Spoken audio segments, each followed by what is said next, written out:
الرحیم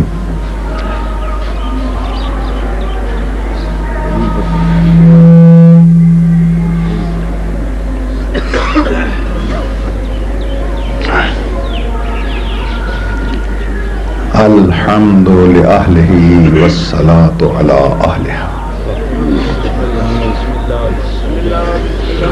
تمام حمد ہے اس ذات واجب کے لیے جو ہر حمد کے لائق،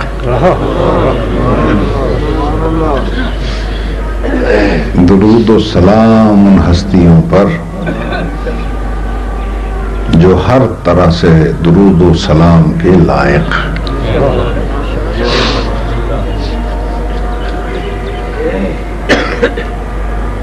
حضرات محترم،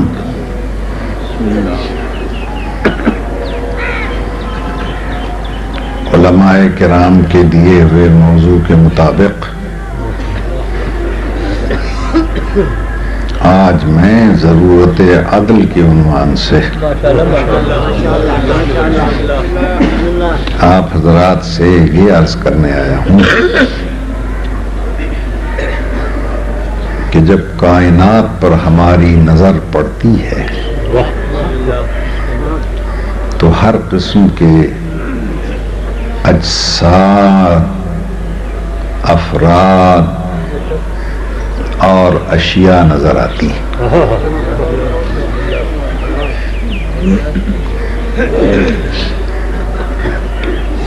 اور کائنات کی ہر شے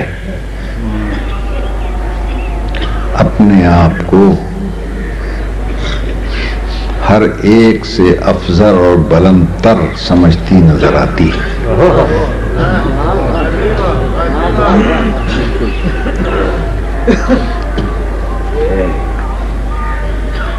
جس پتے سے گفتگو کرو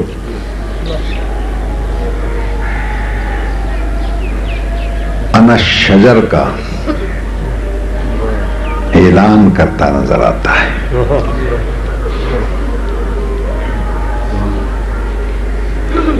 جس ذرے سے گفتگو کرو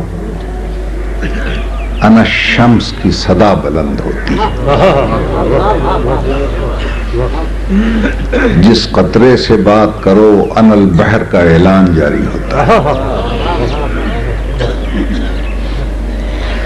اور انسان بھی اسی دعوے کو لے کر چل رہا ہے کہ میں ہی سب سے بلند ہوں، میں ہی سب سے برتر ہوں، میں ہی سب سے اعلیٰ ہوں، اور میں ہی سب سے عرفہ میں ہی عظمت آدم کی تابندہ جبی ہوں، اور میں ہی خاتم تخلیق کا رخشندہ نگی۔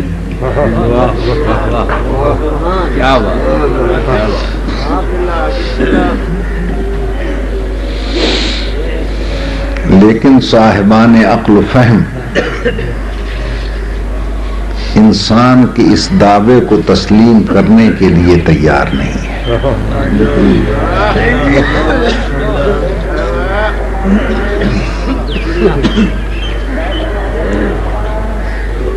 جب صاحبان فکر سے پوچھا جاتا ہے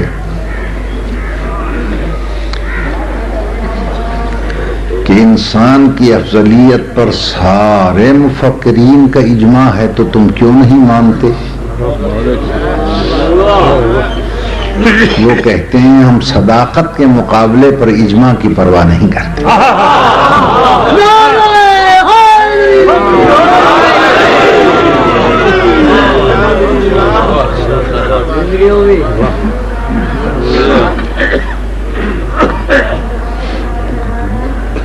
اس لیے کہ انسان کی کس کس دعوے کو ہم تسلیم کریں؟ یہی انسان ہے نا جو غلام کو نبی کہتا ہے اور نبی کو غبی کہتا ہے۔ یہی انسان ہے نا جو قرآن صامت کو خدا کا فیضان کہتا ہے، قرآن ناطق کو ہذیان کہتا ہے۔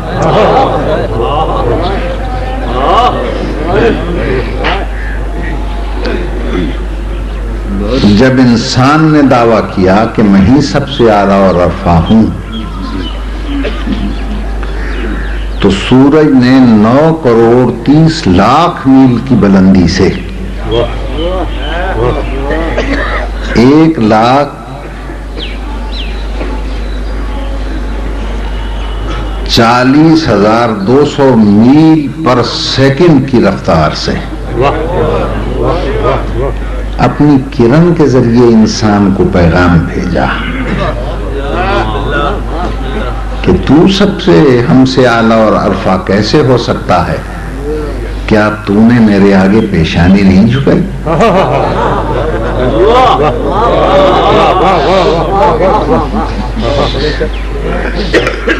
ستاروں نے کہا کیا تو نے ستارہ پرستی نہیں کی؟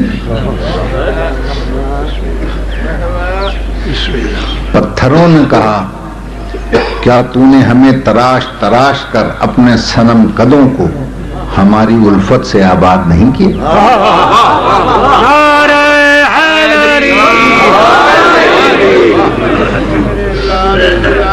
آگ نے کہا کہ اب تک تیرے سجدوں کی حرارت میرے آتش کدہ قدیم سے نہیں گئی؟ کیا اے انسان، جب تو ہمارے سامنے پیشانی جھکاتا رہا، پھر ہم سے بلندی و برتری کا دعویٰ کیسے کرتا ہے؟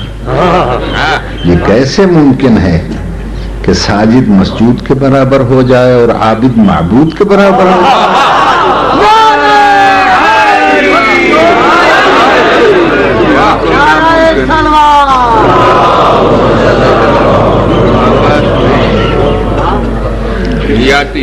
انسان نے کہا کہ میں راکٹ بناتا ہوں، فضا میں پرواز کرتا ہوں۔ پرندوں نے کہا کہ اگر فضا میں اڑنا تیری صفت اعلیٰ ہے تو ہم تجھ سے زیادہ ماہر ہیں۔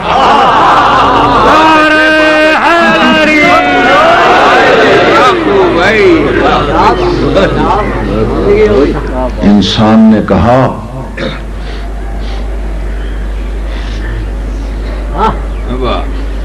میں تاج محل بناتا ہوں، وائٹ ہاؤس بناتا ہوں،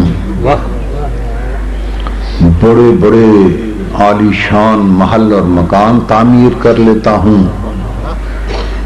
تو ایک چھوٹی سی شہد کی مکھی اڑتی ہوئی آئی، اس نے کہا تعمیر پہ فخر ہے تو میرا آستانہ بھی دیکھ۔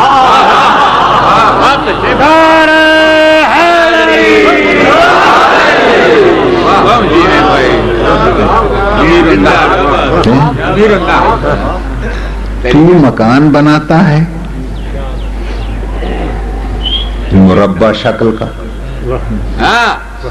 میرا مکان بنتا ہے مسدس شکل کا۔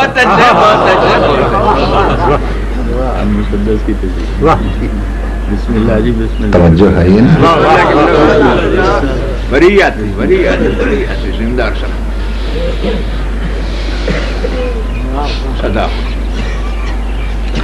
تو اپنی مرضیاں استعمال کرتا ہے، میں وحی الہی کے بغیر گھر سے قدم باہر نہیں نکالتا۔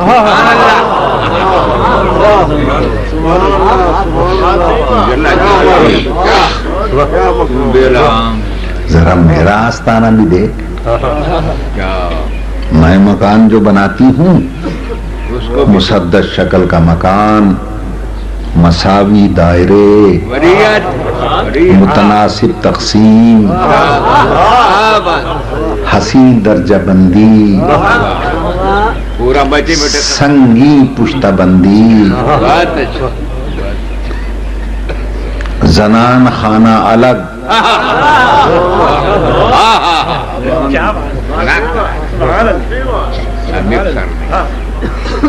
اور مردوں کے رہنے کی جگہ الگ، مہمان خانہ الگ، اور جو ہم سب کا سردار ہے یعصوب، اس کا مکان در پہ، ہر آنے جانے والے کو دیکھتا ہے، اگر کوئی مکھی غلط پھول پر بیٹھ کر زہریلا رس لاتی ہے تو آنے سے پہلے ڈانٹ دیتا ہے، نہ مانے تو کاٹ دیتا ہے۔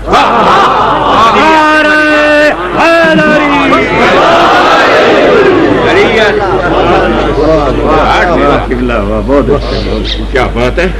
اور اس کی اس فعل پر نہ احتجاج ہوتا ہے، نہ قرارداد مسمت پاس ہوتی ہے، نہ اسمبلیوں کے اجلاس طلب ہوتے ہیں، نہ اخبارات کی سرخیاں چھپتی ہیں، کیونکہ اپنا بنایا ہوا امیر نہیں ہے۔ جب امیر خدا ساختہ ہوگا تو اطاعت بھی بے ساختہ ہوگا۔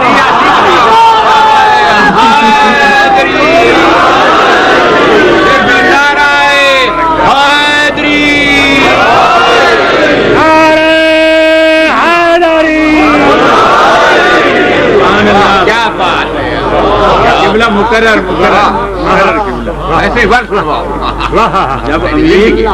جناب علی، بات یہ ہے کہ سمندر کی لہر خطیب کے منہ سے نکلا ہوا جملہ ویری گڈ، اور ایمان کے چمن تک پہنچانے والی نسیم کا جھونکا،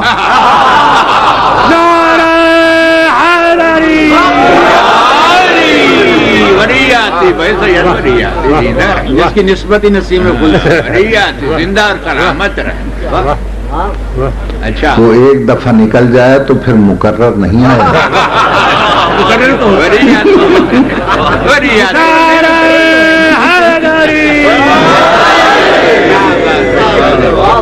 اللہ آپ کو سلامت رکھے۔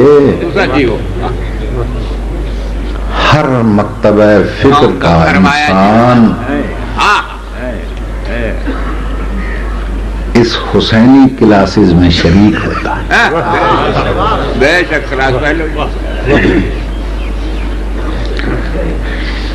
اس لیے پہلے تو میں گھبرایا تھا، میں نے کہا بھائی سرائکی کے علاقے میں اچھا اردو میں پتہ نہیں کیسے پڑھا جائے گا، یہ آپ کا گھر ہے، لیکن آپ کے حسن سماعت نے میری کٹھن منزلوں کو بڑا آسان میری زندگی ہے۔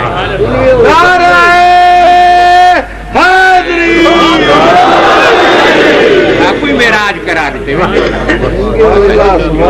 تیری زندگی۔ چھوٹی سی شہد کی مکھی نے انسان کو چیلنج کر دیا، تو اپنی عقل استعمال کرتا ہے، میں وحی الہی سے نکلتی ہوں۔ جب وہ حکم دیتا ہے کہ اوحا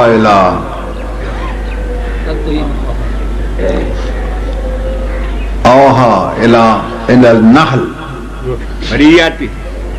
تیرے رب نے وحی کی شہد کی مکھی کی طرف، شہد کی مکھی تیری زندگی رہے۔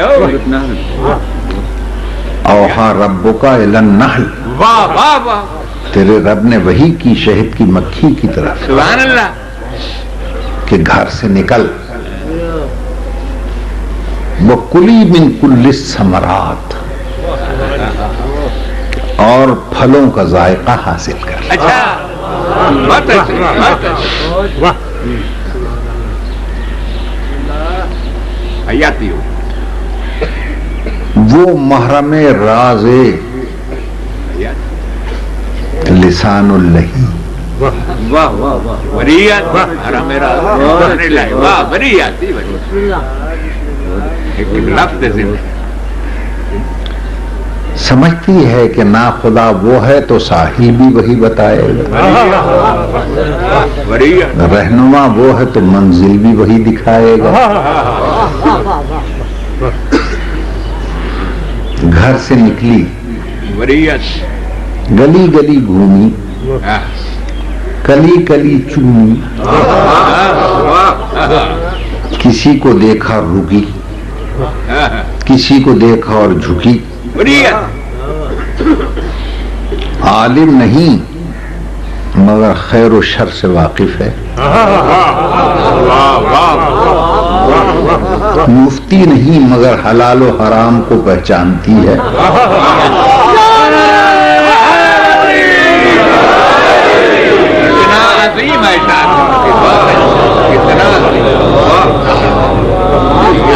ہر پھول پہ بیٹھتی نہیں، ہر ثمر سے الجھتی نہیں.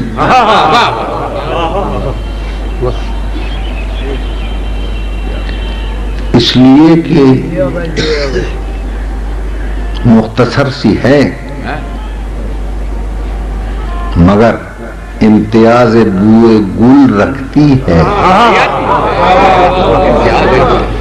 کم نظر ہے مگر فرق جام و مل سمجھتی ہے. مختصر سی ہے مگر اتنا علم رکھتی ہے کہ ہر پھول رنگی نہیں ہوتا، ہر ثمر شیریں نہیں ہوتا، ہر آستانہ جھکنے کے قابل نہیں ہوتا.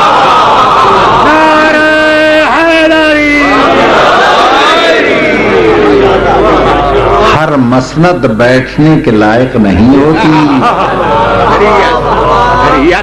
اسی لیے کسی کو دیکھا تو رکی، کسی کو دیکھا تو جھکی. پہچان پہچان کر دامن گل پہ آ کے بیٹھ گئی. اب رگے گل سے چھیڑ جاری ہے اور گل چپ ہے کہ حکم باری.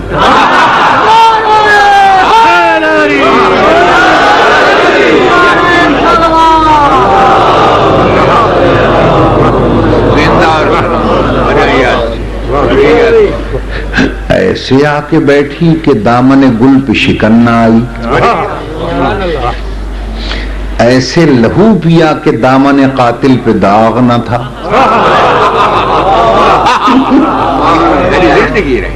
یوں روانہ ہو گئی کہ کہیں سراغ نہ تھا.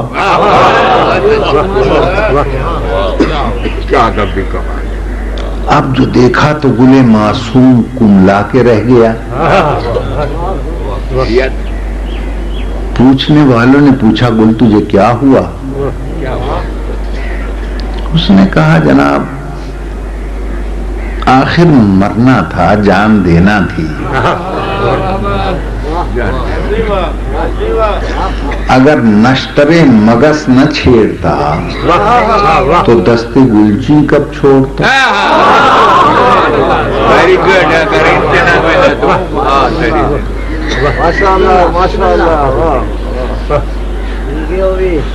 اگر کملا جاتا ویسے ہی تو کسی مزار پہ پھینک دیا جاتا، قبر پہ چڑھا دیا جاتا.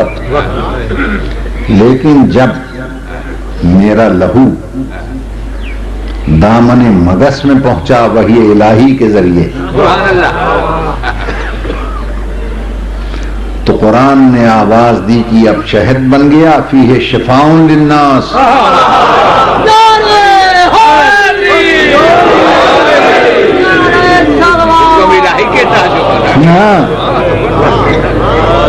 قرآن نے کہا فیہ شفاء للناس، اس میں لوگوں کے لیے شفا ہے. کیوں میرے سنی شیعہ بھائیوں، اگر عام پھول قربانی کرے تو اس کا لہو شفا ہو جاتا ہے. اگر چمن رسالت کا پھول قربان ہو تو اس کا لہو مٹی میں مل کے کھا کے شفا کیوں نہیں ہوتا؟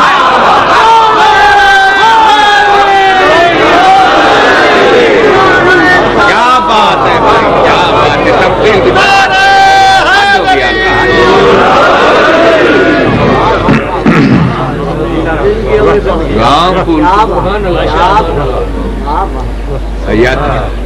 عزیزان محترم،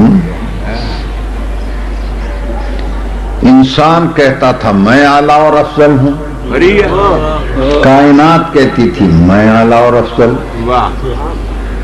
قریب تھا کہ کائنات کی موجودات سے انسان کا زبردست تصادم ہو جاتا کہ اچانک کچھ نورانی ہستیاں نمودار ہو گئی. وہ صلح کو پے کر ہستیاں تصادم کو بچانے کے لیے بیچ میں حائل ہو گئی.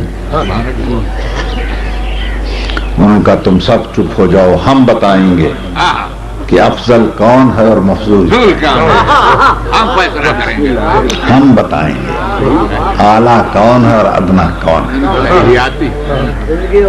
افضل وہ نہیں ہے جو سورج کو سجدہ کرے، افضل وہ نہیں ہے جو چاند کو سجدہ کرے، افضل وہ نہیں ہے جو ستارہ پرستی کرے، افضل وہ نہیں ہے جو بھڑکتے ہوئے شعلوں کو اللہ سمجھ لے، افضل وہ نہیں ہے جس کی پیشانی غیر اللہ کی عبادت سے داغدار ہو، افضل وہ نہیں ہے جو مادے کا پرستار ہو، افضل وہ ہے جو نور کا شہسوار.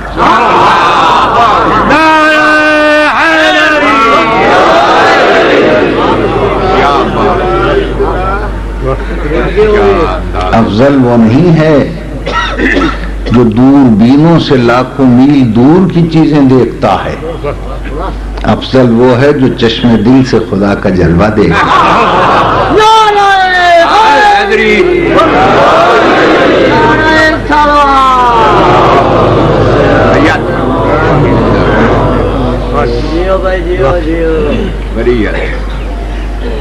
افضل وہ نہیں ہے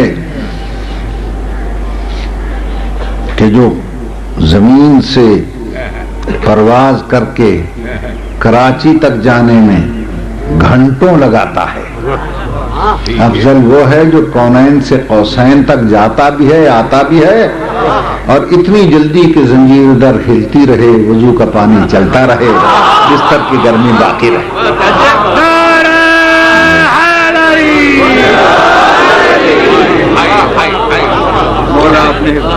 ان ہستیوں نے سمجھایا کہ افضل وہ نہیں ہے کہ جو بجلی کے قمقموں سے اپنے عشرت قدوں اور شبستانوں کو منور کرے، افضل وہ ہے جو کسی غریب کے بجھے ہوئے دل میں امید کا چراغ ہے.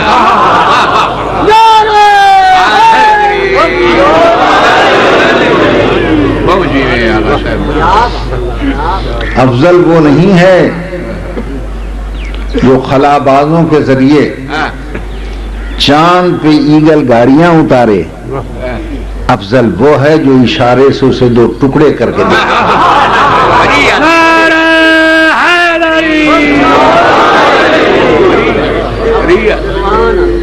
افضل وہ نہیں ہے جو سولر انرجی سے فائدے اٹھائے، افضل وہ ہے جو اشارے سے واپس پلٹائے.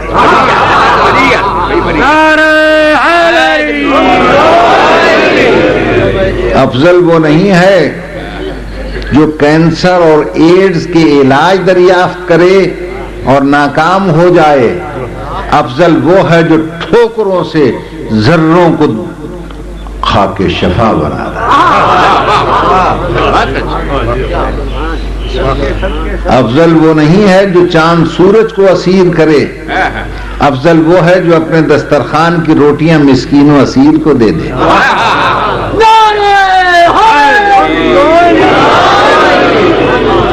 افضل وہ نہیں ہے جو خود کش دھماکوں، مہلک بموں، کلاشن کوف کی گولیوں سے بے گناہوں کا قتل کرتا پھرے، افضل وہ ہے جو قاتل کو بھی شربت کا جام پلاتا ہے.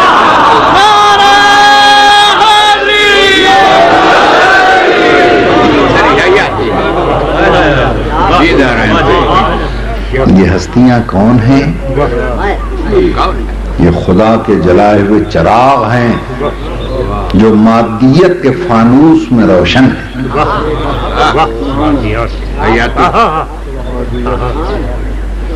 یہ فرشی نہیں ہے، عرشی ہیں.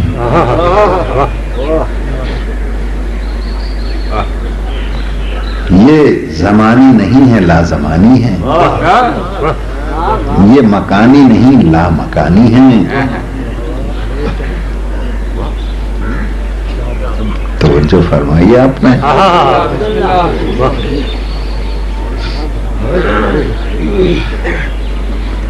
یہ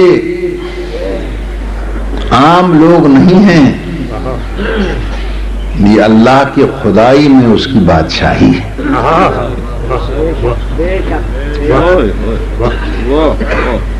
توجہ ہے نا صاحب آنے کا. ان ہستیوں کے نمودار ہوتے ہی کائنات کی ہر شے خاموش ہو گئی. انسان سے تصادم کے ارادے ختم ہو گئے.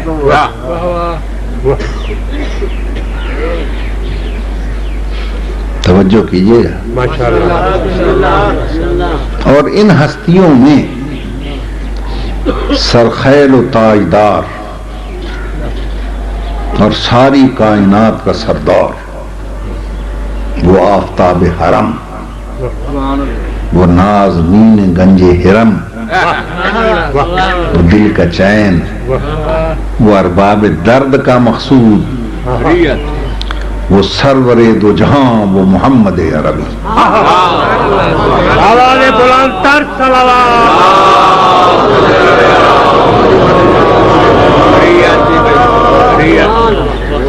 جن پر لاکھوں درود انگلت سلام.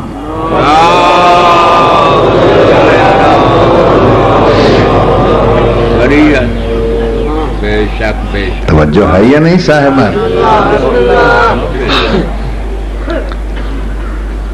وہ روح اسلام، وہ جان ایمان، وہ آمنہ کا لال، جس کے ہم سب کلمہ گو ہیں. وہ رحمت مجسم، وہ سرور دو عالم، جس پر ایمان لائے بغیر نبی نبی نہ رہیں،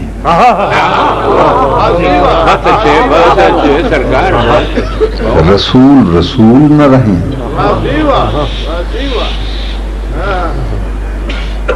اگر دنیا اس کی شان کو پہچان لیتی تو آج یہ دہشت گردیاں نہ ہوتی. اگر سرکار دو عالم کی معرفت حاصل کر لیتی آج اتنے طبقوں میں مسلمان تقسیم نہ ہوتا. اگر دنیا اسے پہچان لیتی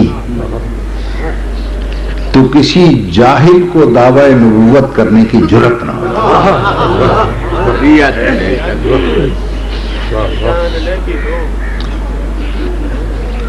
اس مدعی نبوت نے قادیان میں یہ سوچ کر دعویٰ کر دیا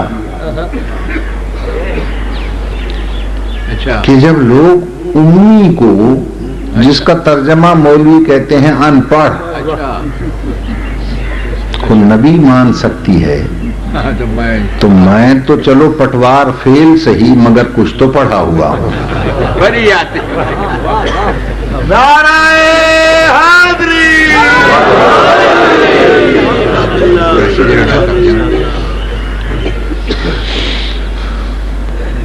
اس عظیم ہستی کی آل پکاری کہ جسے تم امی سمجھ رہے ہو ان پڑھ، ذرا اپنی ڈکشنری کھول کے دیکھو امی کہتے کسے ہیں.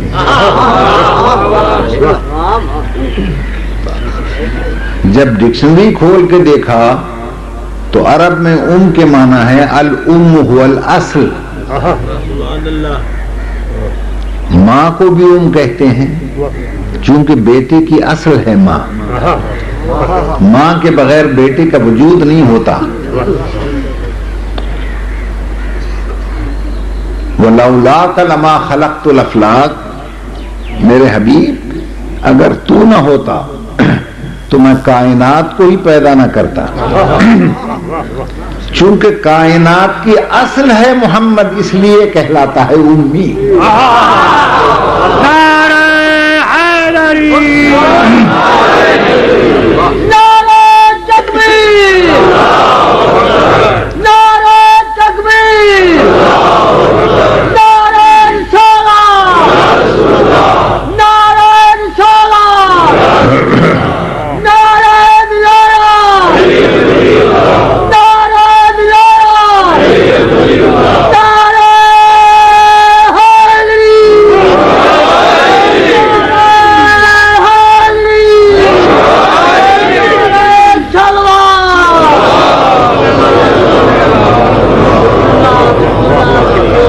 اس ہستی نے بتلایا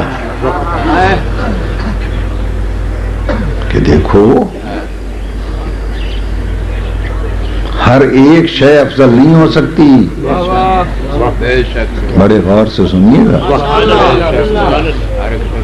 ہاں، ادیان عالم میں اسلام افضل،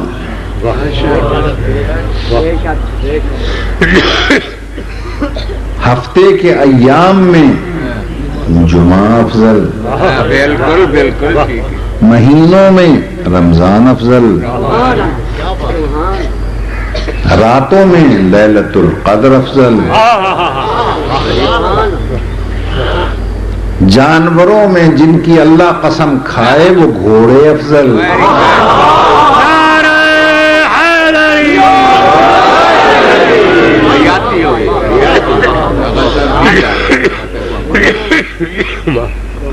ادیان عالم میں کون افضل؟ اسلام. یہ اس ہستی نے بتایا کہ اگر یہ دیکھنا ہو کہ کون سا دین افضل ہے تو غور سے اس میں یہ دیکھو کہ کس دین کا نقطہ مرکز اور سینٹرل پوائنٹ کون سا ہے. بہت اچھے بہت اچھے بہت عجیب زندگی رہی. ہر دین کا ایک نہ ایک سینٹرل پوائنٹ ہوتا ہے، اس پہ غور کر لو، فضیلت کا پتہ چل جائے گا. جیسے ہندو دھرم کا سینٹرل پوائنٹ ہے پوجا.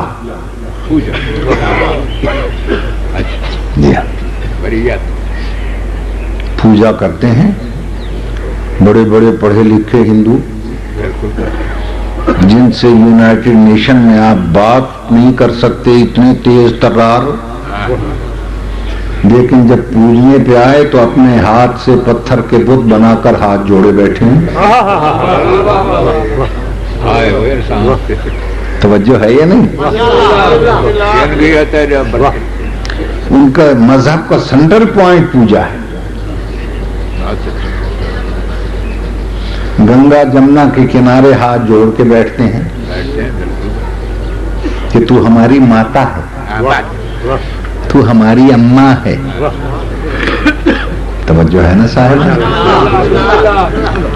اور جسے سارے سال اماں اماں کر کے پوچھتے ہیں، اماں کیا کرتی ہے؟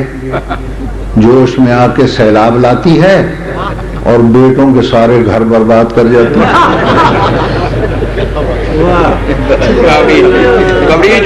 ہاں، توجہ ہے یہ نہیں؟ پھر وہی اماں کے پجاری ہاتھ جوڑ کے کہتی ہے، اماں اللہ کرے تو گھر سے باہر نہ نکلے.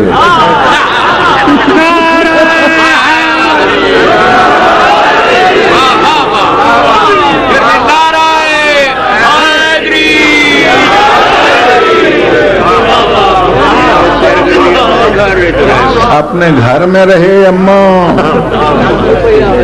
گھر سے باہر آئی نہیں کہ بیٹوں کا ستیاناش ہوا نہیں.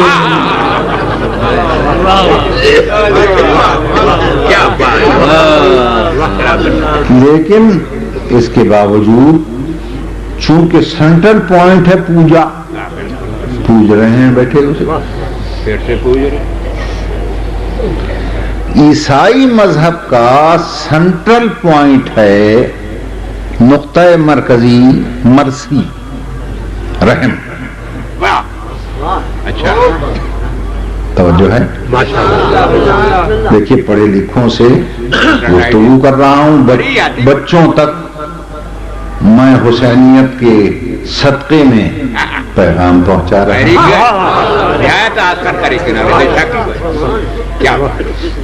تو ہندو دھرم کا سینٹرل پوائنٹ پوجا، عیسائی کا رحم، یہودی مذہب کا سینٹرل پوائنٹ ہے انتقام۔ اچھا جی ہاں، اور اسلام کا سینٹرل پوائنٹ ہے جسٹس، عدل۔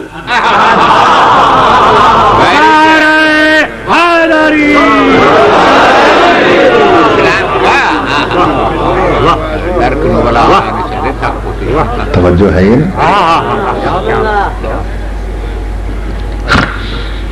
تو اسلام کا سینٹرل پوائنٹ چونکہ عدل ہے، جسٹس،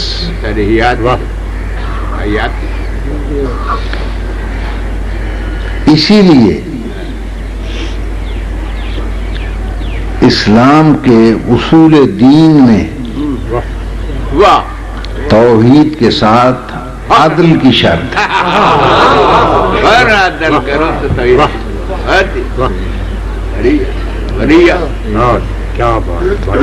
اب جن علماء حضرات نے مجھے عدل کی ضرورت کا موضوع دیا، میں اگرچہ اس قابل تو نہیں، میرا علم اتنا نہیں جتنا ان علماء کا ہے، لیکن ایک طالب علم کی حیثیت سے بفیض مجالس میں اتنا عرض کر دوں کہ ضرورت عدل اس لیے ہے توحید کے ساتھ کہ اگر خدا عادل نہیں ہوگا تو نبی معصوم نہیں ہوگا۔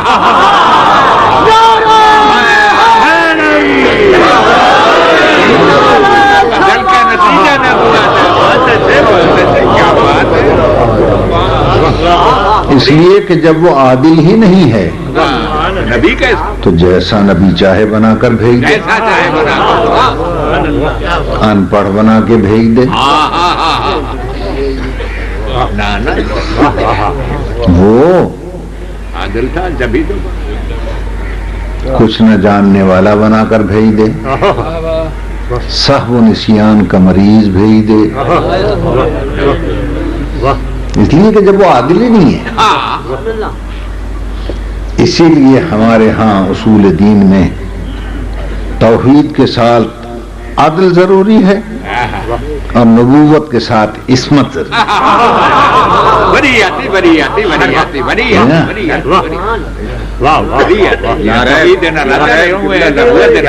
توجہ، زندگی معصوم کسے کہتے ہیں؟ جہاں نہ صاحب ہو، نہ نسیان ہو، نہ جہل ہو۔ میری بات پہ غور کیجیے گا، اسے کہتے ہیں معصوم۔ نہ بھولے نہ بھٹکے۔ اگر خدا عادل نہیں ہوگا تو نبی معصوم نہیں ہوگا۔ اس لیے اسلام میں عدل کی ضرورت ہے۔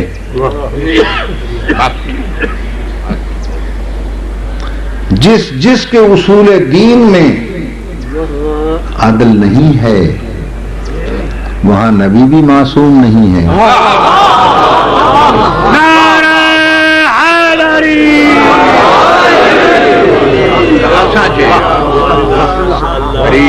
توجہ کیجیے گا،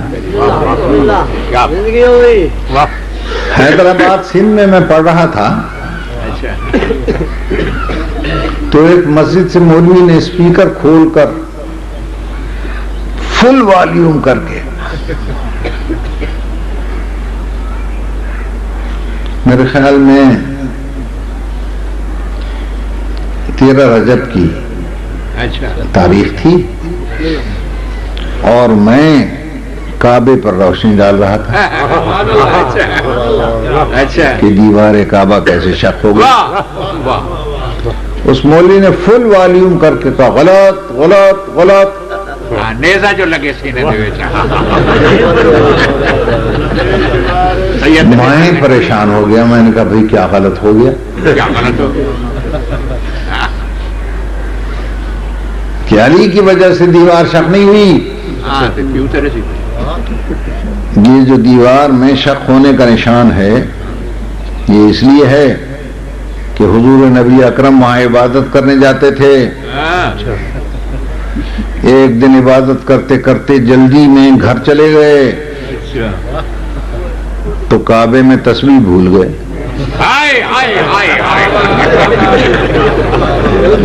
ہاں تسبیح کا دل گھبرایا تو دیوار توڑ کے نکل آئی.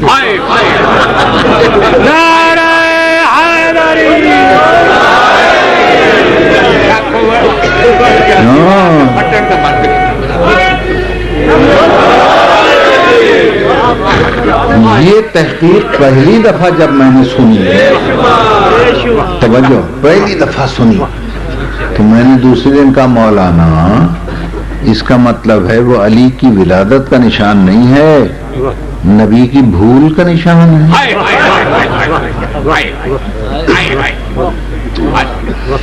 کہ نبی تسبیح بھول گئے. تسبیح تو رہتی تھی ہاتھ میں 24 گھنٹے, تو قیامت کے دن تو بڑی مصیبت بنے گی. توجہ ہے یا نہیں؟ کتنی مقدس خواتین کہیں گی یا رسول اللہ ہم تو 24 گھنٹے گھر میں بھی آپ کے ساتھ تھے, کیا آپ کو یاد نہیں ہے؟ تو نبی کہہ دے گا کہ جب میں ہاتھ والی بھول جاتا ہوں تو ساتھ والی کو کیسے یاد؟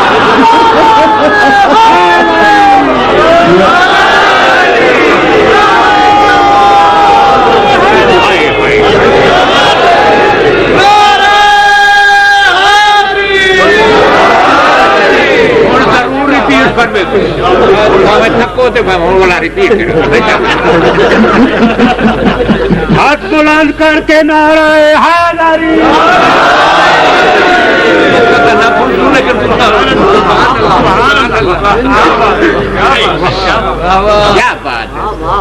ہم یہ کہتے ہیں کہ شق ہونے والی دیوار کی نشانی کعبے میں آج تک لکیر کی صورت میں موجود ہے. اچھا ہاں جائیے حاجیوں سے پوچھیں, جب غسل کعبہ دیا جاتا ہے اور غلاف اٹھتا ہے تو ماہرین نے ایک سیاہ لکیر نشانی کے طور پر یہاں سے شق وہ برقرار رکھی.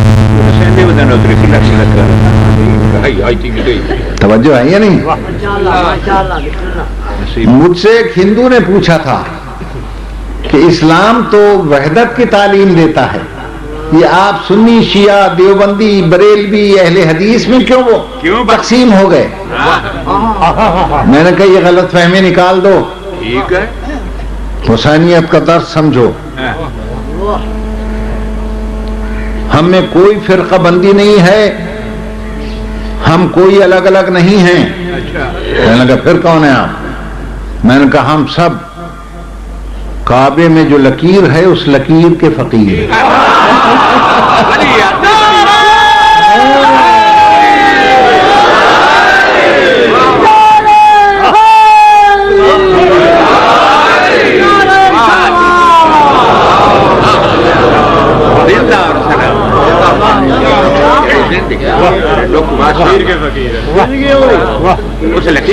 فقیر ہیں, اس لکیر کا مالک جناب امیر ہے. کیا بات ہے,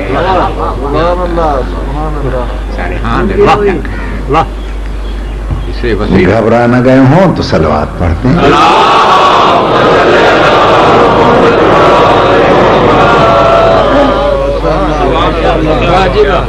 میں نے کہا کہ تم دو دو دو کر کے الگ الگ سمجھتے ہو. ہم دونوں ایک بدن کی دو آنکھیں ہیں, ایک سنی ایک شیعہ, اور ہم تو مجلسوں میں دعا یہی مانگتے ہیں, اللہ دونوں آنکھوں کو سلامت رکھے. یہ ہے توجہ ہے یا نہیں؟ اللہ کرے دونوں سلامت رہیں, ایک بھی خراب نہ ہو. کہنے لگا آج کل زمانہ بڑی ترقی کر گیا ہے, اگر ایک خراب بھی ہو جائے تو پتھر کی لگا دی جاتی ہے. تو میں نے کہا ایک آنکھ خراب ہو جائے تو پتھر کی لگا دیتے ہیں. توجہ ہے یہ نہیں؟ تو دو آنکھیں ہوتی ہیں, ایک اصلی ایک نقلی. اور ہے یہ نہیں؟ کسی نے خط دیا جناب پڑھیں, اتفاق سے اس طرف آیا خط جہاں وہ نقلی تھی, جہاں وہ نقلی آنکھ لگی ہوئی تھی. اب اس میں نور ہوتا تو پڑھتی.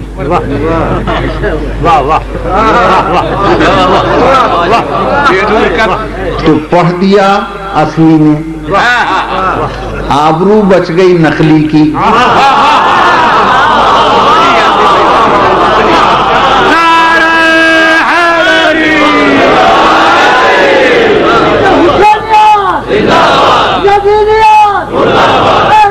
دشمن کروانا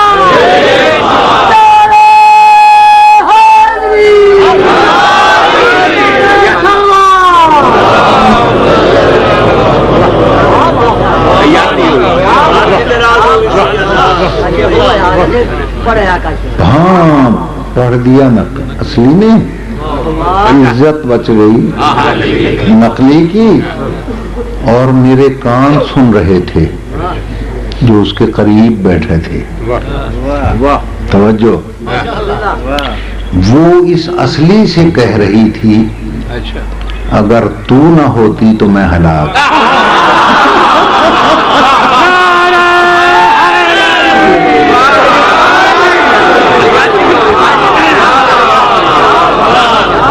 ہاتھ بلند کر کے نعرہ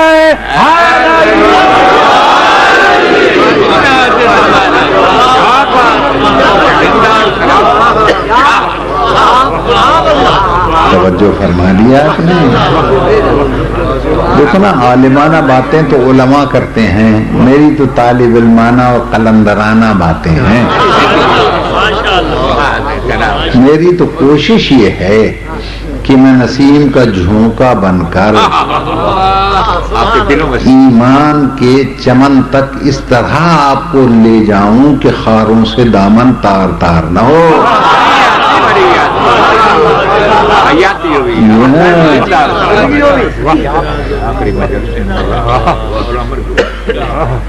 ایک دفعہ پھر صلوات پڑھ دی.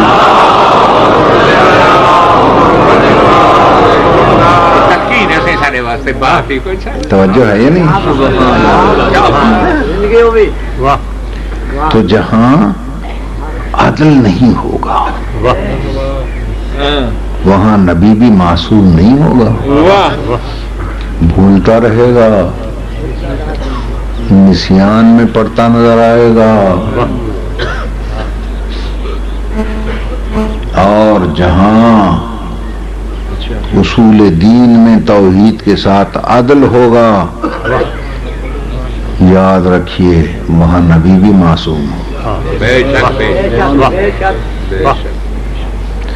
اور جب نبی معصوم ہوگا تو اس کا جانشین امام بھی معصوم ہوگا.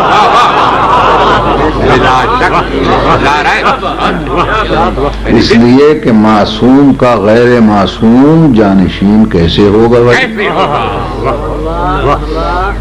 یہی وجہ ہے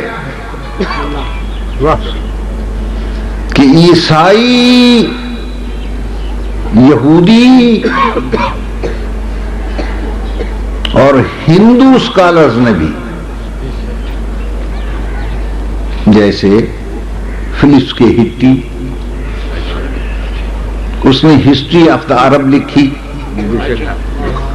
توجہ چاہتا ہوں.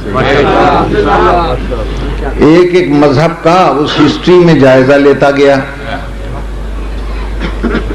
جائزہ لیتے لیتے لکھتا چلا گیا ان کے بارے میں.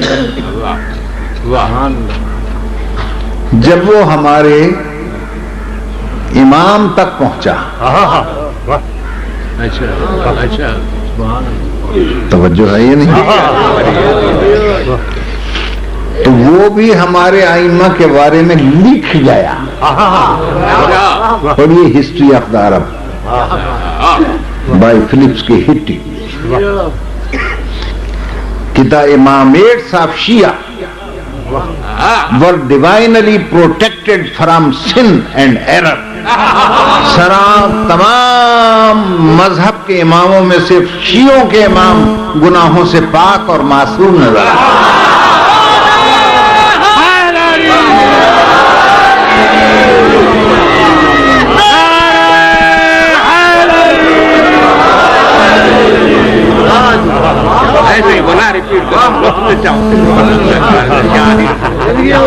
توجہ ہے یا نہیں؟ The Imamates of Shia were divinely protected from sin and error. گناہوں سے، غلطیوں اور شک و شبہوں سے. صرف یہی امام ہمیں پاک نظر آئے. اس لیے کہ ہمارے اصول دین میں توحید کے ساتھ عدالت. اب عدالت کی ضرورت کیوں محسوس ہوتی ہے؟ توجہ کیجیے. اس لیے کہ دنیا ہے محل امتحان. الدنیا اوقات الامتحان، سرکار کا فرمان. دنیا تو محل امتحان ہے.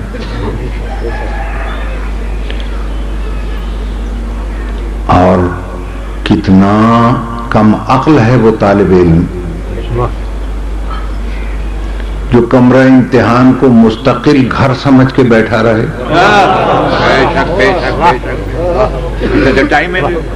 امتحان کا حال تو اس لیے ہے کہ پیپر حل کرو، اپنے اپنے گھروں کو جاؤ. تو یہ دنیا ہمارا اصلی گھر ہے نہیں. دنیا میں جو بھی آیا ہے اس کے اصلی گھر دو ملکوں میں سے ایک ملک میں ہے. ایک ملک کو جنت کہتے ہیں، ایک کو جہنم.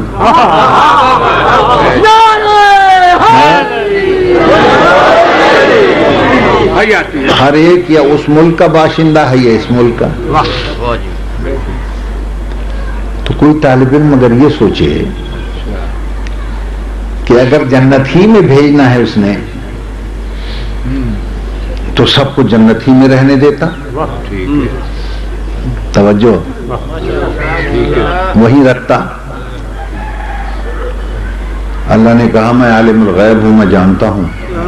اگر سب کو جنت میں رکھوں گا، ان میں کتنے ایسے دہشت گرد ہوں گے جو میری اصلی جنت کو جہنم بنا دیں گے.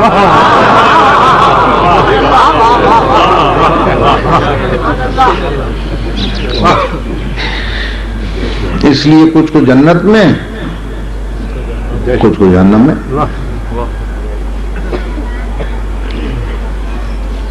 توجہ.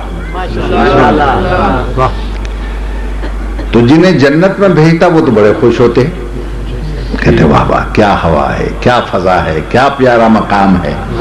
کوثر کے کنارے ہیں، حوروں کے اشارے ہیں، مزے آ رہے ہیں.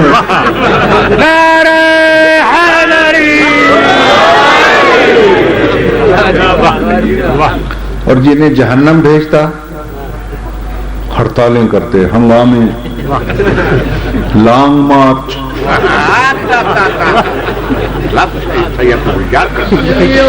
دروازے پر دھرنا دے کے بیٹھ جاتے. ہوئی بھائی ٹھیک ہے. اس لیے اللہ نے کہا نہ کسی کو جنت بھیجتا ہوں نہ جہنم، ایک تھرڈ ورڈ بنا دیتا ہوں، تیسری دنیا. ہاں اس نے یہ دنیا بنا دی اور کہا کہ دونوں ملکوں کے سفارت خانے اس تیسری دنیا میں بنا دوں گا. میں کسی کو کہیں نہیں بھیجوں گا، جہاں کا ویزا لاؤ گے وہیں پہنچا دوں گا.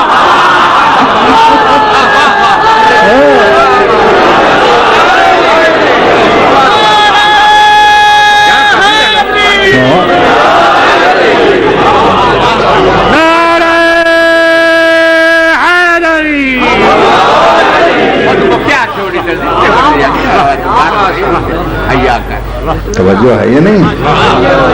اس لیے کہ اگر وہ زبردستی بھیج دیتا نا کسی کو جنت کسی کو جہنم، تو دنیا کہتی اللہ ظالم ہے، عادل نہیں ہے. کیا کیا تھا ہم نے؟ بالکل ہمیں کیوں بھیج دی؟ کیوں بھیج دیا؟ میری بات پہ غور ہے. اچھا یہ تھرڈ ورڈ بنا دی اس نے دنیا.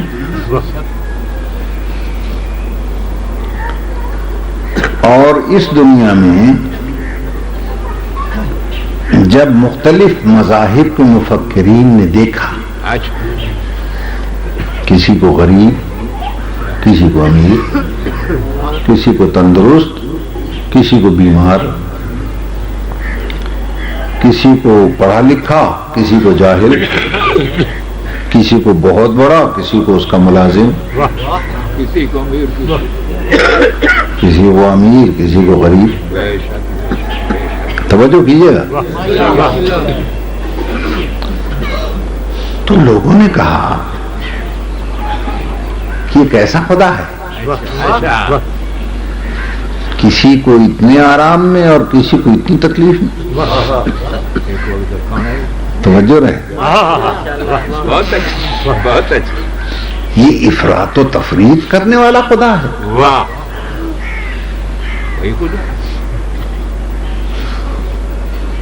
دیکھیں آپ سلوات کا سہارا دیں گے تو میں سو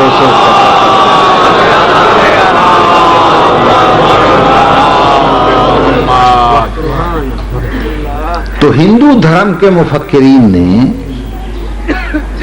یہ کہا کہ جناب آپ جسے آج دیکھ رہے ہیں کہ یہ فاقے کر رہا ہے، جسے آج دیکھ رہے ہیں کہ یہ بیمار ہے، دیکھیے میں آپ کی گہرائی میں لے جانے کی دعوت دے رہا ہوں. آپ میری یہ گفتگو لے جائیے یونیورسٹیوں میں، لے جائیے کالجز میں، رکھیے مفکرین کے سامنے. یہ تو امام زمانہ کی لگائی ہوئی ڈیوٹی ہے جو میں دے رہا ہوں. ورنہ سردی کے موسم میں ٹھنڈک کے عالم میں نسیم اور لیے کا جوڑ کیا ہے؟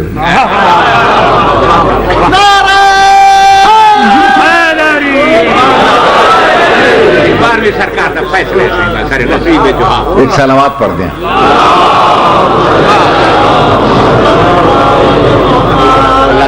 سارے عدل کے تقاضے ہیں. جی ہاں سارے عدل کے تقاضے.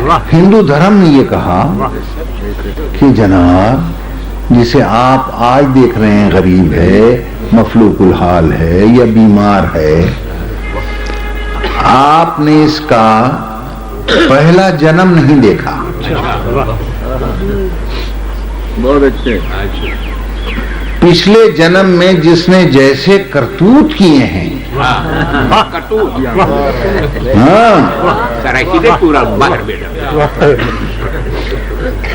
دوسرے جنم میں جو اس وقت آپ دیکھ رہے ہیں، یہ ان کرتوتوں کی یا جزا ہے یا سزا ہے. یہ ہندو دھرم کا فیصلہ. ڈاکٹر رادھا کرشن جو بڑا فلاسفر پریزیڈنٹ گزرا ہے بھارت کا، اس نے کتاب لکھی تھی آواگون پہ، جنم اور کرم۔ جب میں اپنے ہارٹ دل کے آپریشن کے سلسلے میں برطانیہ لندن میں تھا تو میں نے لائبریری سے کچھ کتابیں منگوائی، اس میں وہ کتاب بھی آئی۔ تو اتنے بڑے محقق ڈاکٹر رادھا کرشن نے آواگون پر اس میں پوری کتاب لکھ دی۔ اچھا اچھا آواگون بس ہاں، کہ بھگوان نے پچھلے جنم میں جو کرتوت کیے تھے جس نے جیسے، اس جنم میں اس کے مطابق اس کی جزا اور سزا مل رہی ہے۔ بالکل۔ اب ایک میرا لفظ یاد رکھیے، پڑھے لکھے، ایک بات کہتا ہوں، اس کا مطلب یہ ہوا کہ مشرک اور کافر کا ضمیر ذہنی ٹھیک ہے، یہ گوارا نہ کر سکا کہ گاڈ ہو، بھگوان ہو، اللہ ہو اور عادل نہ ہو۔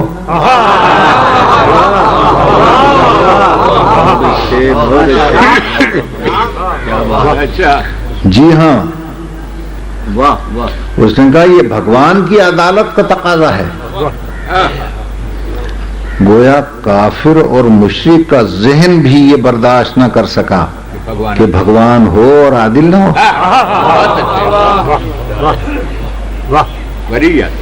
میری بات پہ پھر غور کیجیے۔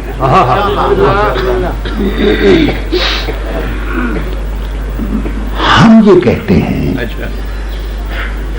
کہ بڑے صحیح اصول کی خاطر وہ پھسل گئے، سلپ کر گئے۔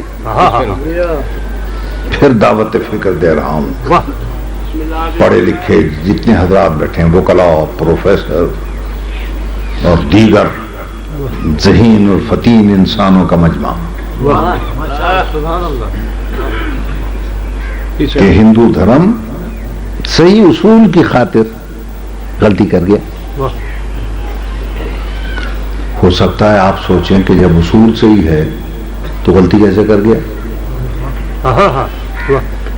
اب آئیے، آل محمد کا در سے بھیک مانگ رہا ہوں۔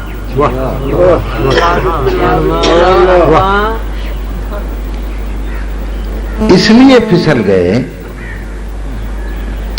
کہ انہوں نے حال کا رشتہ جوڑ دیا ماضی کے ساتھ، کہ موجودہ زمانے میں جو کچھ ہو رہا ہے یہ نتیجہ ہے ماضی کا۔ ماضی ہمارے اختیار سے نکل چکا ہے،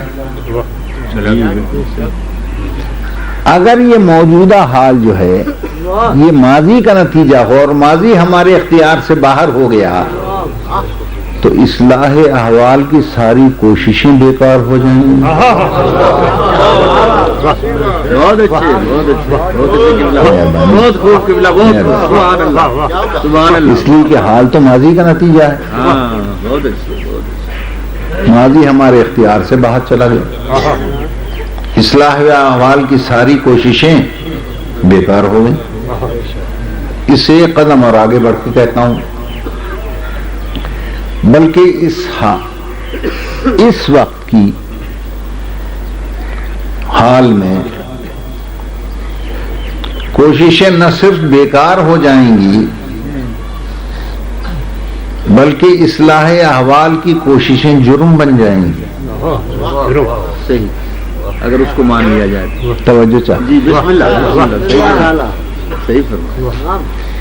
اس لیے کہ اس طرح کوئی بیمار علاج کا مستحق نہیں رہے گا، اچھا، کوئی بھوکا مدد کا مستحق نہیں رہے گا، یہ جتنے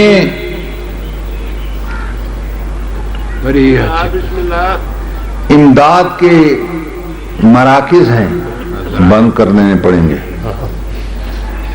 ہاسپٹلز کو تالے لگا دیے جائیں گے. توجہ کیجیے. آپ کون ہوتے ہیں بھوکے کو روٹی دینے والے؟ آپ کون ہوتے ہیں جاہل کو پڑھانے والے؟ آپ کون ہوتے ہیں بیمار کا علاج کرنے والے؟ اس کو تو ماضی کے جرم کی سزا مل رہی ہے، بلکہ علاج معالجہ مدد امداد جرم اس لیے بن جائے گا کہ یہ تو مجرم ہے، جس کو ماضی کی سزا مل رہی ہے، اور مجرم کو سزا سے چھڑوانا بذات خود جرم ہے.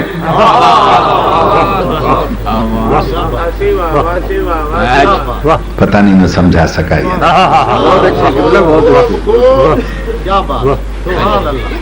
اس لیے مسجدوں میں جو مدد امداد مانگی جاتی ہے اور اسلامی جماعتیں جو کھالیں اترواتی ہیں بند کرنی پڑیں گی. مندروں میں اور دھرمشالوں میں اور سکھوں کی عبادت گاہوں میں، گردواروں میں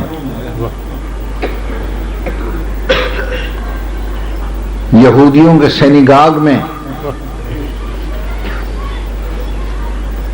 عیسائیوں کے چرچ میں، کلیساؤں میں جو مدد امداد کے لیے بوریاں رکھی ہیں، مفت دوائیں رکھی ہیں تقسیم کرنے کے لیے بیماروں کے، یہ سب بند کر دیا جائے گا. اس لیے کہ آپ مجرم کو جرم سے نہیں چھڑا سکتے. کیوں؟ جو ماضی ہاں، یہ تو ماضی کی سزا مل رہی ہے. اب میں ایک طالب علم کی حیثیت سے پھر ایک بات کرتا ہوں. جب حال نتیجہ ہے ماضی کا، تو ازل میں جو حال تھا، پہلا حال،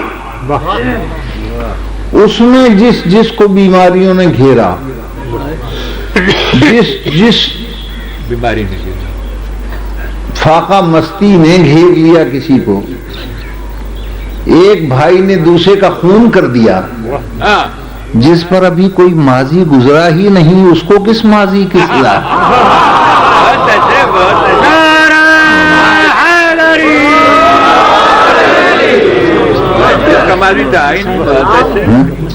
اچھا، اس کو کس ماضی کی سزا مل رہی ہے بھائی؟ غور فرمایا. تو اس طرح آواگون کا سارا فلسفہ اسلامی فکر نے مسترد کر کے دیا. بہت بڑا فلسفہ تھا ان کا، ٹیلنٹ تھا. توجہ ہے یا نہیں؟ اور یہی سبب ہے کہ ہمارے اصول دین میں توحید کے ساتھ عدل کو اور ہمارے ائمہ اطہار نے کوئی پہلو ایسا نہیں آنے دیا کہ جہاں ظلم کی جھلک نظر آئے. نہیں آنے دیا. پھر میں عرض کرتا ہوں، ہمارے میرے بھائیوں، بغیر کسی آگاہی کے، بغیر کسی علم کے آپ اس پر اپنی مرضی کو اگر مسلط کریں گے تو ظلم ہو جائے گا. بہت اچھے، بہت اچھے. توجہ ہے نہیں؟ کتنی دعوتیں آئیں کربلا کے شہنشاہ کو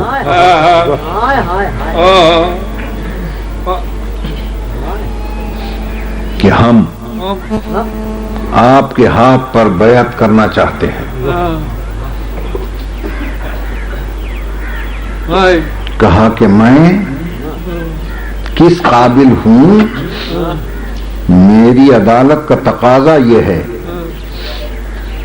کہ میں پہلے اپنا سفیر بھیجوں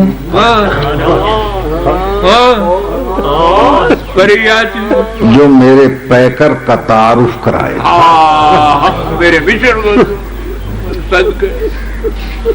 تاکہ تمہارے ذہن میں رہے کہ کس کی بیعت کر رہے ہیں. کس کی بیعت؟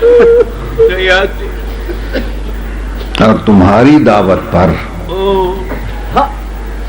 میں اپنے بھائی کو سفیر بنا کر بھیجا.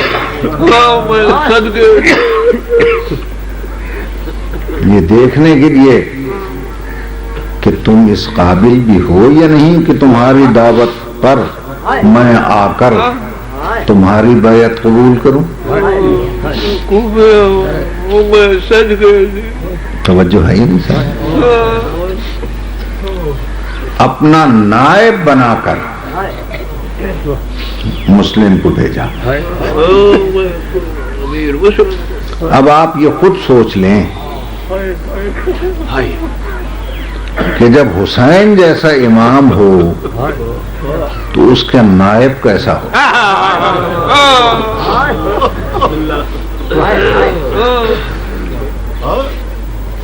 کوفے پہنچے. کوفہ اس طرح کا شہر نہیں تھا جیسے لیا ہے، ملتان ہے، لاہور ہے. بہت بڑا کوفہ چھاونی تھا. کوفے کا ہر فرد ملازم تھا.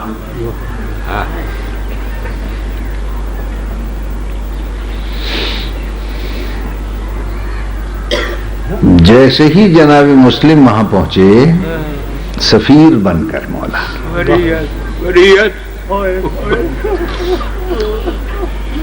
تو جاسوسی کے شعبے نے حکومت کے اطلاع کی یزید کو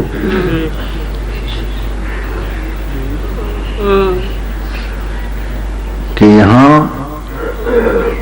حسین کا سفیر آ گیا ہے، علاقہ کہیں تیرے ہاتھوں سے نکل نہ جائے. اچھا.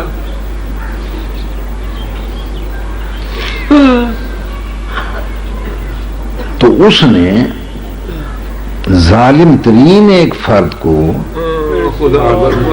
ابن زیاد کی صورت میں گورنر بنا کر بھیج دیا. اس نے آتے ہی ماشاء اللہ لگا دیا، مسجدوں سے اعلان کروا دیا کہ جو مسلم کو زندہ اور یا مردہ پکڑ کر لائے گا منہ مانگا انعام دیا جائے گا، اور جو اسے پناہ دے گا اس کا پورا گھر برباد کر کے جلا دیا جائے گا.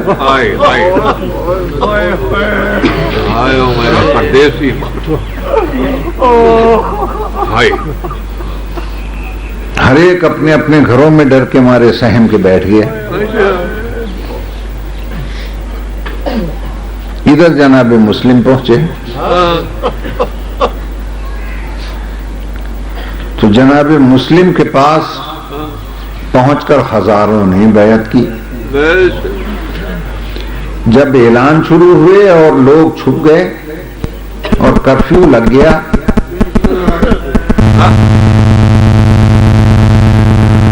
تو مسلم کو کہیں پناہ کبھی اس گلی میں کبھی اس موڑ پر کبھی کسی دروازے کے تھڑے پر کبھی کسی دکان کے تھڑے پر.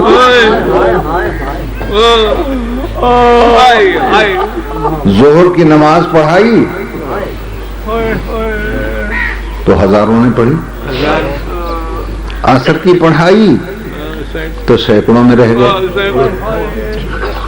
مغرب کی پڑھائی تو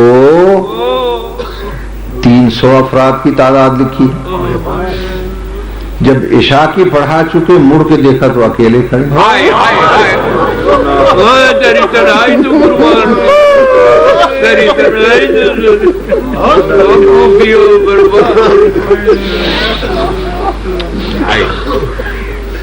عشاء کی نماز پڑھ کے جو نکلے کہیں کوئی جائے پناہ نہیں. جب رات کے 12 بج گئے تو ایک گلی کے موڑ سے گزرتے ہوئے ایک دکان ایک گھر کے دروازے پر جو چبوترا سا بنا ہوا تھا سر پکڑ کے بیٹھ گئے.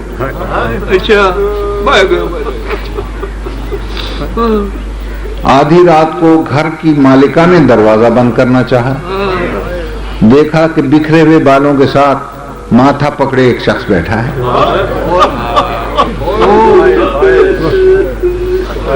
اس نے کہا اس کرفیو کے دوران آدھی رات کے وقت تو کیوں بیٹھا ہے؟ کون ہے؟ تو اپنے گھر کیوں نہیں جاتا؟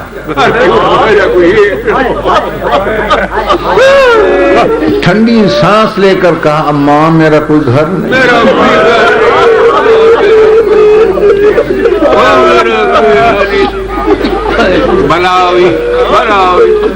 اس نے کہا چلو گھر نہیں ہے تو مسجد میں چلا جا.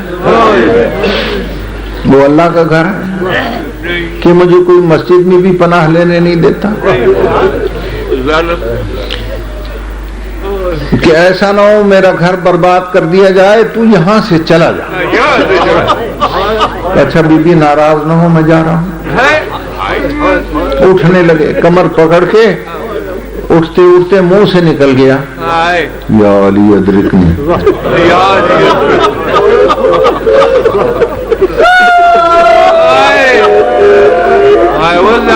لاوارثوں کے وارث میری مدد فرما. چند قدم گئے تھے یہ جملے اس مکان کی مالکہ نے جو سنے کھڑکی سے دروازہ کھول کے کھڑکی سے کہتی ایھا الغریب او پردیسی واپس آ. کہ تو نے اٹھتے وقت کسے پکارا تھا؟ کہ میں نے اپنے وارث کو پکارا تھا. کہ تو علی کو جانتا ہے؟ کہا جتنا میں جانتا ہوں نا دنیا میں کوئی علی کو اتنا نہیں جانتا. اس نے کہا اسی علی کے واسطے اپنا نام تو بتا.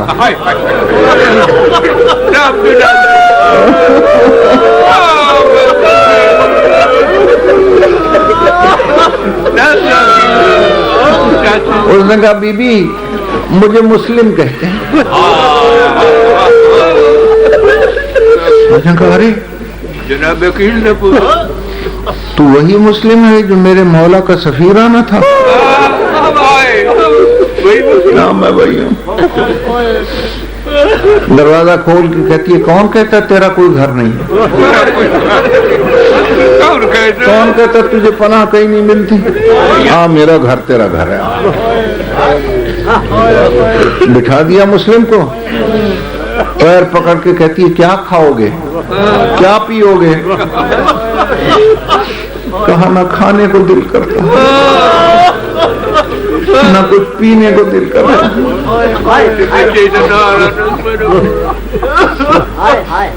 کچھ دن وہاں رہے. جب چھاپے پڑنے شروع ہوئے کہ بی بی کہیں ایسا نہ ہو کہ میری وجہ سے تیرا گھر برباد ہو اب میں جا رہا ہوں.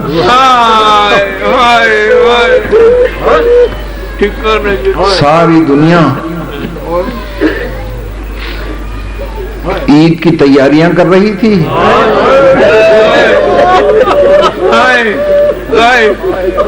اور میرے مولا کا سفیر گرفتار کر لیا گیا. پیشی ہو گئی. ابن زیاد ملعون نے کہا اس کو کئی منزلہ مکان اور اگر مکان نہ ملے تو جو جامع مسجد ہے اس کے بلند مینار پر لے جا کر اس کا سر کاٹ کے زمین پہ پھینک دو.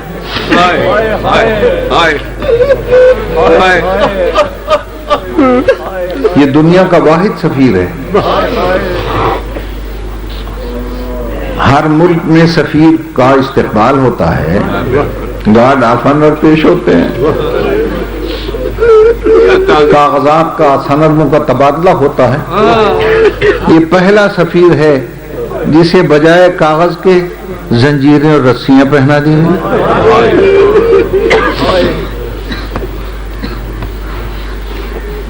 لے گئے مکان کی آخری منزل پر. اب جناب مسلم مکان کی چھت پہ تھے اور مولا حسین منزل زبالہ پہ.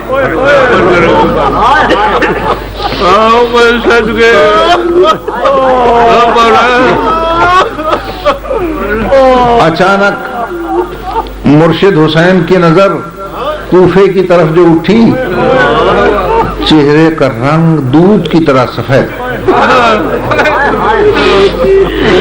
سرکار قاضی نے کہا مولا خیر تو ہے؟ کہا کوئی خیر نظر نہیں آتی. کہا کیا ہوا؟ کہا آ. کوفے کی طرف انگلی کا یوں اشارہ کیا اور کہا عباس میری انگلیوں میں دیکھ. تو اس معجزے سے نظر کیا آیا؟ سر جھکائے کھڑے ہیں. جلاد نے تلوار اٹھائی ہوئی ہے.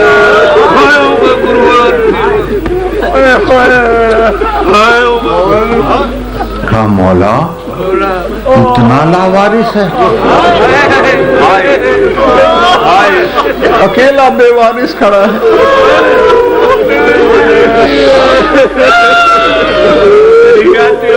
اور یہ کہہ کر کہا مولا جس معجزے سے یہ منظر دکھایا ہے نا, اسی معجزے سے مجھے ابھی کوفے پہنچا دے. اس کو بھی بچا لوں گا. شام ہونے سے پہلے کوفہ کے دارالامارہ پر تیرا پرچم نہ لہرا دوں تو علی کا بیٹا نہ کہنا.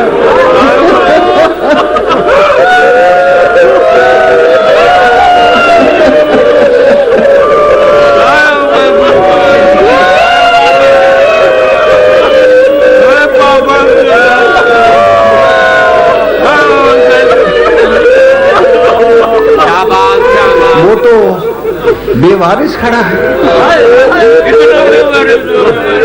عباس بھائی اب دیکھ.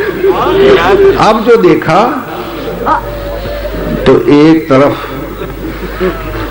جناب عقیل کھڑے ہیں, ایک طرف حضور نبی کریم کھڑے ہیں, اور عقیل ہاتھ جوڑ جوڑ کے حضور سے پوچھ رہے ہیں میری اولاد سے خوش تو ہے؟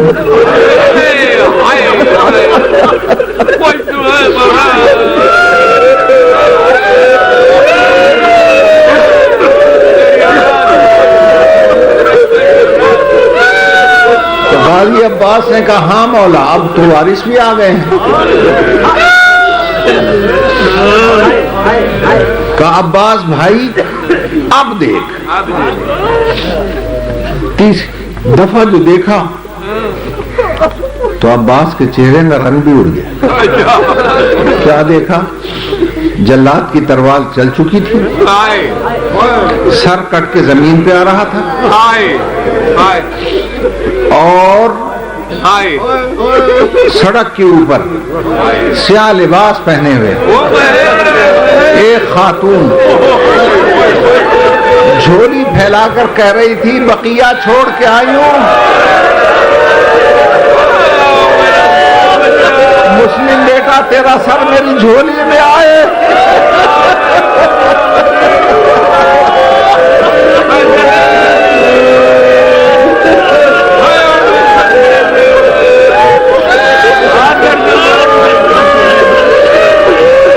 بڑے حوصلے سے آخری وہ فکر سن لیں, بڑے حوصلے سے سنیں.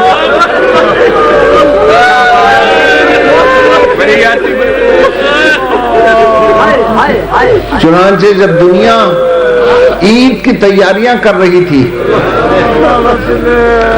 مسلم کے پاؤں میں رسی بندھی،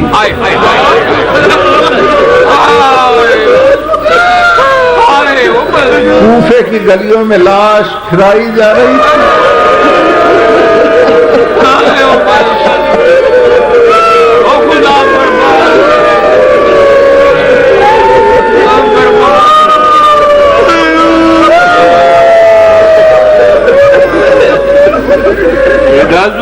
سر اقدس کو کاٹ کر مسلم کے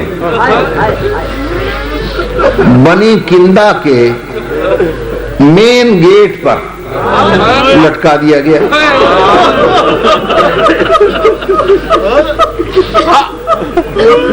بازار کے سینٹر میں وہ سر لٹکا رہا لٹکا رہا لٹکا رہا۔ جب 12 محرم کو کاروان آل محمد وہاں سے گزر رہا تھا تو اچانک ایک آواز آئی، السلام علیکم یا ابن رسول اللہ۔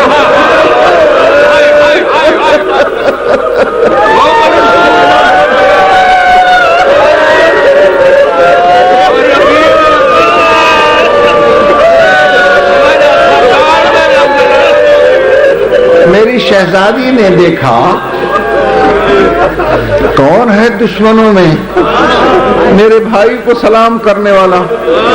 دوسری آواز ہے، السلام علیکم یا بنت رسول اللہ۔ میری شہزادی تجھ پر بھی میرا سلام۔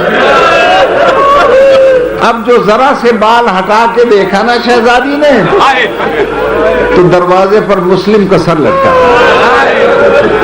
اور آواز آ رہی تھی، شہزادی تیرا سفیر استقبال کے لیے حاضر ہے۔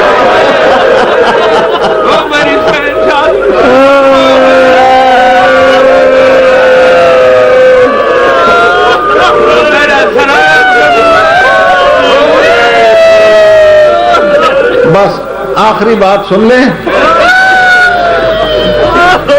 اس عالی قدر شہزادی نے اور کچھ نہیں کہا، صرف اتنا پوچھا، ارے مسلم بھائی تم تو یہاں ہو، تیرے ساتھ دو معصوم نوری بلبل تھے، وہ کہاں چلے گئے؟